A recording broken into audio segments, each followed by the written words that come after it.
हम पुष्पांजलि अर्पण करेंगे।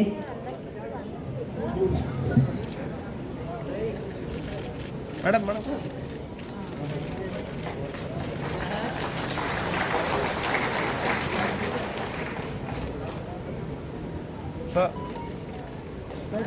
सा थोड़ा सा केंद्रीय मंत्री पीयूष गोयल जी, केंद्रीय मंत्री नारायण राणे जी, पालक मंत्री उपनगरीय मंगल प्रभात लोढ़ा जी,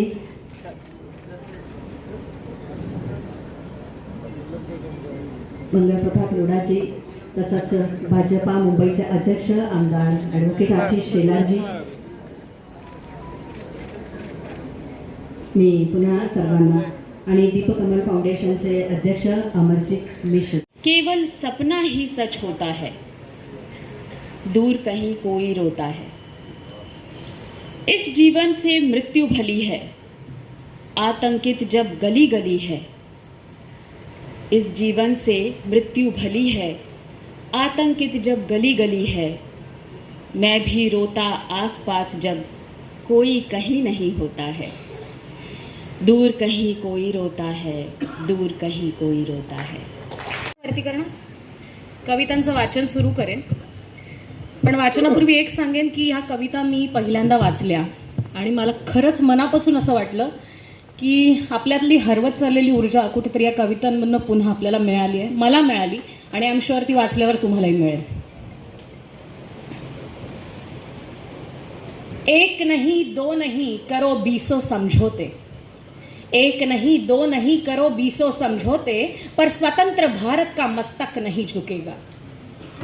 अगणित बलिदानों से अर्जित यह स्वतंत्रता, अश्रु स्वेद शोणित से सिंचित यह स्वतंत्रता, त्याग तेज तपबल से रक्षित यह स्वतंत्रता, दुखी मनुजता से हित अर्पित यह स्वतंत्रता। इसे मिटाने की साजिश करने वालों से कह दो, इसे मिटाने की साजिश करने वालों से कह दो, चिंगारी का खेल बुरा होता है। औरों के घर आग लगाने का जो सपना, वो अपने ही घर में सदा खरा होता है। सबके लिए प्रेरणा भी रहे हैं और हम सबको मार्ग भी दिखाया कि हमने कैसे शुचिता से राजनीतिक जीवन बिताना है। आज भारत रत्न मदन मोहन मालवीय जी का भी जन्म दिवस है। मैं उनको भी अपनी श्रद्धांजलि अर्पित करता हूं। अटल जी मेरे व्यक्तिगत बहुत निकट रहे, हमारे परिवार के निकट रहे और मैंने बहुत कुछ उनसे सीखा। बहुत विपरीत परिस्थितियों में उन्होंने राजनीतिक काम किया।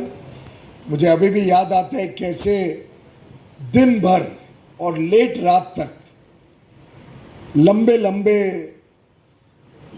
दूर दराके के इलाकों में मीटिंगों के लिए उनको फिएट या एम्बेसडर कार में जाना पड़ता था। रात को 2, 3, 4 बजे कभी लौटते थे दूर दूर मीटिंग करके, लेकिन अगले दिन फिर एक बार उतना ही तैयार रहते थे पुनः पार्टी के काम को बढ़ाने के लिए। जैसे कि पिछली रात सोने मिला हो या ना मिला हो उसका कोई चिंता नहीं, दिन रात पार्टी के लिए समर्पित, देश के लिए समर्पित। वास्तव में हम सबको बहुत प्रेरणा भी देते थे और बहुत शिक्षा भी देते थे। माता की वंदे वंदे। आजच्या या कार्यक्रमाला उपस्थित असलेले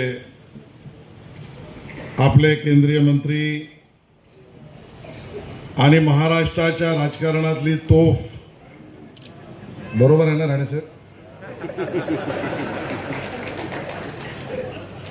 नारायण राणे साहेब, महाराष्ट्राच्या राजकारणामध्ये आणि मुंबईत विशेषतः वारंवार एका विधानसभेमध्ये सातत्यपूर्ण निवडणूक जिंकणं एक गोष्ट आहे, पण प्रत्येक निवडणुकीत अगोदरच्या निवडणुकीचा रेकॉर्ड ब्रेक करून लीड घेणारे आमचे पालकमंत्री मंगल प्रभात लोढ़ा साहेब, सन्माननीय राज पुरोहितजी, आणि मला माहिती आहे की आमच्या भाषणापेक्षा ज्यांना बघण्यासाठी तुम्ही आले आहात